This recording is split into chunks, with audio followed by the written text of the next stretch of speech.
Thank you for joining us for this week's edition of Fox 45 News in Depth. I'm Mackenzie Frost. Lawmakers are tackling a number of issues this legislative session, and top of mind for many is the state's foster care system, all amid calls for change after 16-year-old Kanaya Ward's death at a Baltimore City hotel under state care. A bill proposal called Kanaya's Law has bipartisan support. The bill would strengthen safety protocols in foster homes, requiring criminal background checks for all adults living in guardianship homes, and prevent the Department of Human Services from housing kids in unlicensed settings like hotels, offices, and homeless shelters. It would also create an independent advocate for these foster care children to ensure their safety. One of the bill's sponsors is Delegate Mike Griffith, the lead sponsor, who spent most of his own teen years in foster care. Ahead of a hearing on Thursday for the bill, Griffith spoke about what went into the bill and how he wants to help foster kids across the state.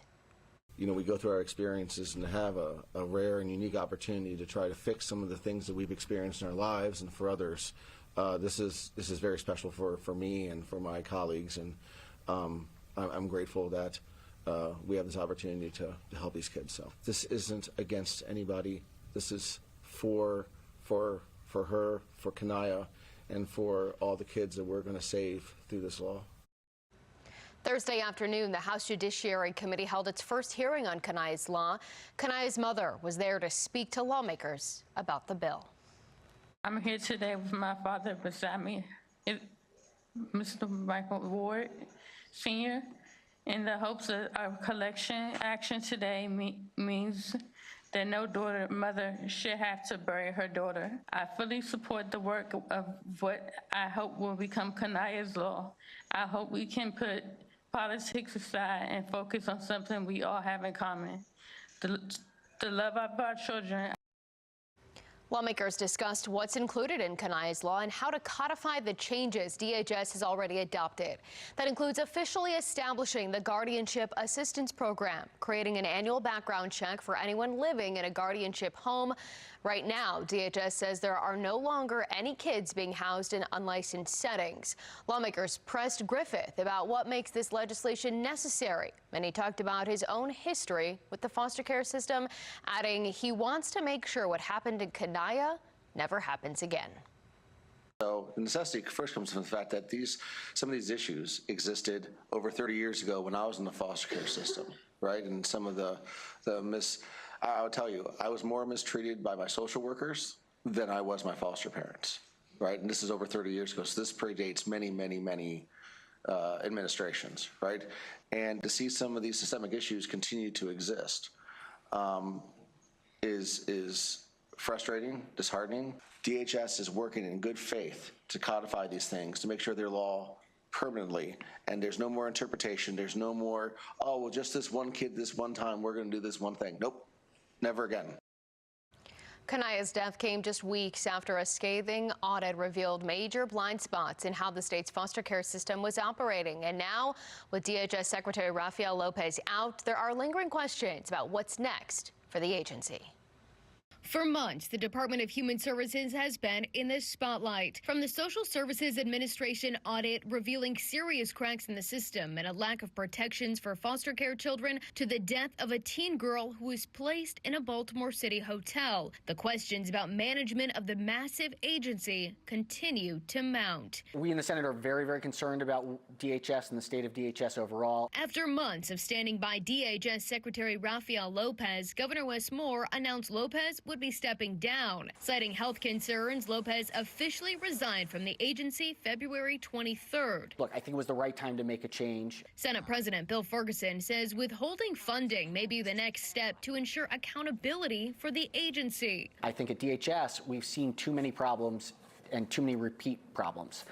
So I think you'll see some budget restrictions coming out of the Senate, as well as a package in connection with the House. Why now when it comes to the restricted funds? I know that this is something that has been available. Was it the death of a foster care child that really is the impetus for all of this? I mean, yes. I hate that it's the case, but it is the reality that when we have bad incidents, it does focus the mind and the legislative effort on areas where there are obvious problems with horrible outcomes. Ferguson says it's always the goal to be more proactive. But again, auditors have repeatedly found problems with the state's foster care system. These audits have been published year after year showing some of these same findings, though. So why is it now the legislature's take on this to really step up and do this? Is that something that is really a failure in years past?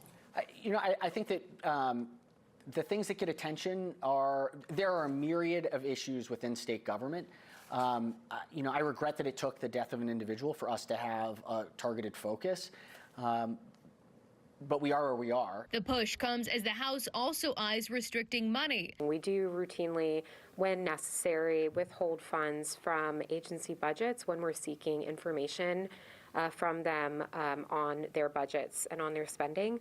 Delegate Emily Shetty chairs a House Budget Subcommittee. Recently, her committee got a briefing from the Social Services Administration. Members learned the number of Maryland children in out-of-home placements increased 7.5% in budget year 2025, and foster care caseloads increased 31%. For hotel placements, which ended after Kanaya Ward's death, the average length of stay for a foster care child in Maryland was 38 days. Between October 2024 and September 2025, 93 children experienced 147 days in a hotel. And then the issue of hospital overstays. Maryland is currently facing a lawsuit for pediatric hospital overstays. We previously spoke with one of the attorneys involved with the case, which was originally filed in 2023. It's just a unbelievably deplorable situation for these kids. The attorney says now they are trying to turn this into a class action. And in our view, and I think we documented pretty well in our filing, putting foster kids in emergency rooms and psychiatric wards of hospitals when they don't need it is just an atrocious practice where kids are essentially in rooms with no sunlight, with no opportunity for socialization with peers, not receiving appropriate developmental stimulation. They regress, they decompensate. Through the legal process, they learned 144 kids were kept in hospitals, sometimes for months, even after they were cleared by doctors. And while DHS prohibits hotel placements, hospitals are not included in that ban. What the department said is no children should be in unlicensed settings, and hospitals are not licensed to provide foster care to children not licensed to house children who don't require medical treatment in an acute care facility like a hospital. The state has until April to respond formally in court. A department spokesperson previously told Fox 45 News they don't comment on pending litigation. We're hoping that the governor will take note of the situation, see what was done for kids in hotels and kids in office buildings, many of whom are the same kids. During that recent legislative briefing, lawmakers also learned hospital visits by foster care children increased. Between October 24 through September 25, medical hospital admissions increased 639%, and psychiatric admissions increased 136% compared to the previous year. As the House eyes possibly withholding at least $750,000 from DHS. I do hope that given the scale of challenges and the public nature of these audit findings, as well as the continued efforts on both the House and Senate side to hold some accountability measures in place, that we will in fact see some data come from withholding the dollars for these. Were you satisfied with what you heard yesterday during the briefing? I think we'll have some continued conversations. Lawmakers continue to dig through the details while Maryland's most vulnerable children wait for results. Joining me now to talk about DHS and the new legislation proposal reform to the foster care system is Senior Advisor to the DHS Secretary, Stephen Leggett-Creel. I really appreciate your time. Thank you so much for joining us. Thank you for having me.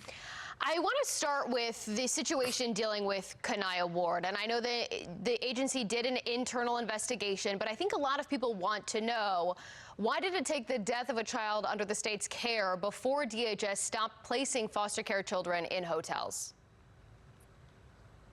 You know, this administration came in 2023, and one of the first things that we did is recognize that the use of hotels was something we wanted to end. And we started immediately by evaluating the situation and identifying the root causes of these things, because we didn't want to make decisions that ultimately could have other consequences.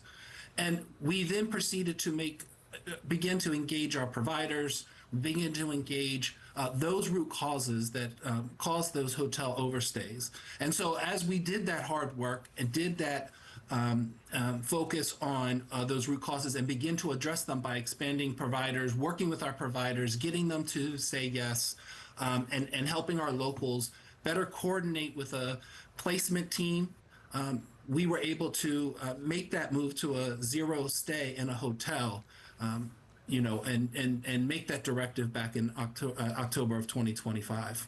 Do you think that it's an acceptable timeline to spend that many years looking at this before a policy change, given the fact that a child died while the agency was looking at that policy?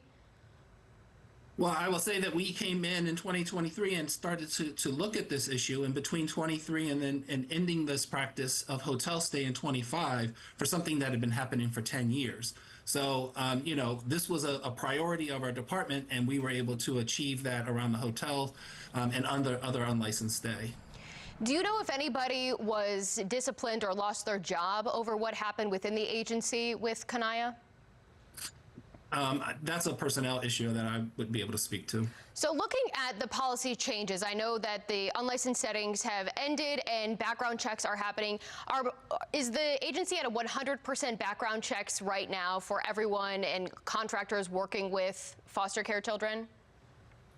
So we recognized quickly that the way our contractors were working, we have moved to 100% background checks for them. And part of this process of identifying some of the challenges and identifying the needs of this department, one of those was that we had different practices across the various counties. And so one of the first things we did, and we spent the last year and a half working towards establishing a statewide contract, right, for one-on-ones, for example, so that there's a standard of care, there's a standard of practice, and there's consistency among the 24. So everyone is being background checked right now. That's the plan moving forward. That is the plan moving forward. Okay. And then this contract that will go in front of the Board of Public Works it will demand that as far as the contractors. And looking at the bill that was heard on Thursday, Kanaya's law, I understand the agency supports it with some technical amendments. Can you just break down how this would change the policies moving forward? I know that it would codify the hotel placements and the unlicensed settings, but what other policies would then be codified? So currently we have a guardianship assistance program, and that is not in statute. And so this will codify the guardian assistance program. And then the bill and with amendments will have, will define what that the expectations of those that receive a guardian assistance program should that bill pass. Okay. And there's conversations happening in both the House and the Senate about withholding funds from the agency this year, given the concerns about repeat audit findings and getting information from the agency. How would the restriction of funds impact DHS? Well, first, let me say that we take this audit very seriously. We are moving quickly and with urgency to address it. We have brought in we've brought in a new whole fiscal team with new leadership. We've been able to fill our vacancies, and we've been able to engage with new software that will help us better track those expenditures.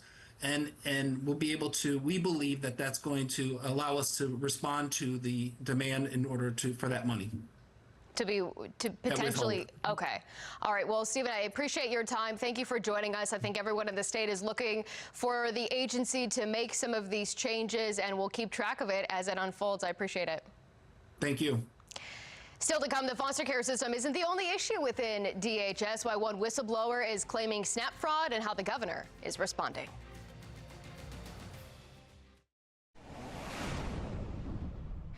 The Department of Human Services is also facing controversy over the Supplemental Nutrition Assistance Program, or SNAP. Our Spotlight on Maryland team uncovered whistleblower allegations that senior officials inside DHS discussed how they could maintain a high enough payment error rate on food stamps to delay a potential $240 million penalty Maryland would have to pay as part of the One Big Beautiful Bill. The governor told me the state investigated those claims and determined they were not true. He promised to make the investigation public, but our Spotlight on Maryland team reached out to the governor's office several times about the investigation and didn't get a response. The governor also would not answer questions from Spotlight on Maryland when asked directly. Who conducted that investigation? When did it conclude? And when do you plan to fulfill your promise to release its findings? Well, I think we've seen the results. The results. Where? The results are that when I first became the governor, Maryland had the second highest SNAP error rate in the entire country. That since I've become the governor, we are now down 60%. So, Governor, investigation didn't take place then, is what you're saying? I think the results show that any type of accusation that there was an artificially high manipulation is not accurate because it didn't happen. Senate Minority Leader Steve Hershey has spoken out about the whistleblower allegations, calling for more transparency. We've seen the governor has avoided many of these same topics as it comes to the audits that we're finding out within his departments, within his administration. So this is another issue that he's, unfortunately kicking the can down the road because Marylanders want to understand and hear what's going on with that. And as you said, because of the error rates and what that's done, that's forced Marylanders to pay more for SNAP benefits. Joining me now to talk about the controversy surrounding DHS is taxpayer advocate David Williams. David, thanks as always for being here. Always appreciate your insight. Good evening, and what a strange convergence of events, right? You had the Republicans last year pass a One Big Beautiful Bill that was supposed to tamp down on food stamp abuse and food stamp fraud, yet there's this provision that if you have error rates above 13.3%, that you get deferred those penalties, and Maryland just happens to have 13.6%. I think that's the number that I saw, latest number, 13.6%. So to hear that the governor could possibly be manipulating the system is very problematic because obviously the state has a deficit. We've talked about that numerous times. And every dollar that's not going to a food stamp recipient is a dollar that's being wasted. And it's frustrating to hear that this may have been happening within the state of Maryland, is that they're trying to keep that rate, that error rate, higher so they can avoid these penalties. Now, the governor has touted the error rate coming down for SNAP under his administration and the no longer secretary, the former secretary, Rafael Lopez. But the governor also told me that he did do an investigation. And why do you think the public hasn't seen the findings of that? Well, let's see the investigation. Let's see the results. And I'm really starting to get concerned that in Maryland and Baltimore City, we're seeing less and less information coming from public officials. And obviously, you know that I'm referring to the mayor and the inspector general. But the state government needs to be just as transparent as anybody else. And for this investigation to potentially be going on, and for taxpayers to not know what the results are, even if it's happening, is very frustrating. And again, the state is facing so many fiscal problems, and food stamps is at the top of this. And another thing I find fascinating, Mackenzie, is that you have the governor always blaming President Trump for everything. Yet the governor found this massive loophole in the food stamp program to forego these penalties. Now, there's a push happening in Annapolis right now to give the oversight committee, one of the oversight committees, more authority, give it more teeth to look into these audits, because we've seen a string of audits published month after month showing some concerns with how money is being spent, whether it's the transportation or the social services administration. If that legislation doesn't move forward and these lawmakers don't have more authority to hold executive agencies accountable, what message does that send to Marylanders? It sends an awful message, and you use the right word in talking about teeth, and there has to be follow-up from the legislators. You can't just put out an audit report and then walk away from it. There has to be some sort of follow-up, and there has to be a way to fix these problems. And just having recommendations isn't enough. There needs to be at least a 6-month review of, okay, what have you accomplished? Because as you mentioned, a lot of audits. We saw the procurement system. There's a problem with the procurement system in the state.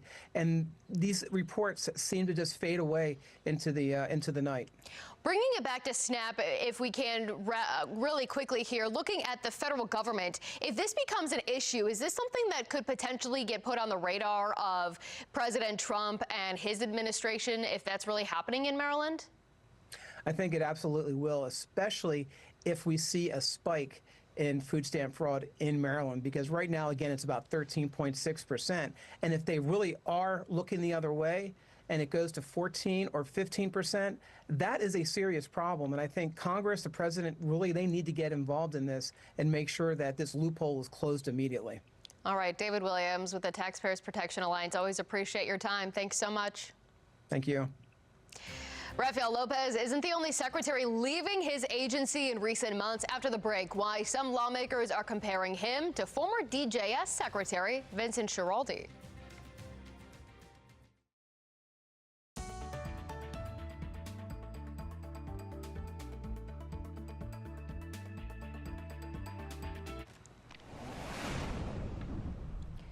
DHS Secretary Rafael Lopez's departure comes less than a year after Governor Moore says he ordered DHS Secretary Vincent Schiraldi to resign. At the time, Republicans criticized Governor Moore of waiting too long to dismiss Schiraldi. Schiraldi kept his job for 2 years, even after a scathing audit of his department and months of complaints from staff. Now, critics are voicing similar concerns about Lopez after calling for his termination months ago. Under his leadership and under his guidance, a child died in Maryland's care. I can't understand why we have waited this long to have this change. The governor has allowed individuals to be in positions for way too long. We'll continue to follow leadership and transparency concerns inside agencies throughout the state of Maryland. That's it for this week's edition of Fox 45 News in Depth. I'm Mackenzie Frost. Hey, I'm Mackenzie Frost. Thanks for watching. Don't forget to like this video and subscribe to our channel. Check out Fox Baltimore on all of our social media pages for more videos just like this.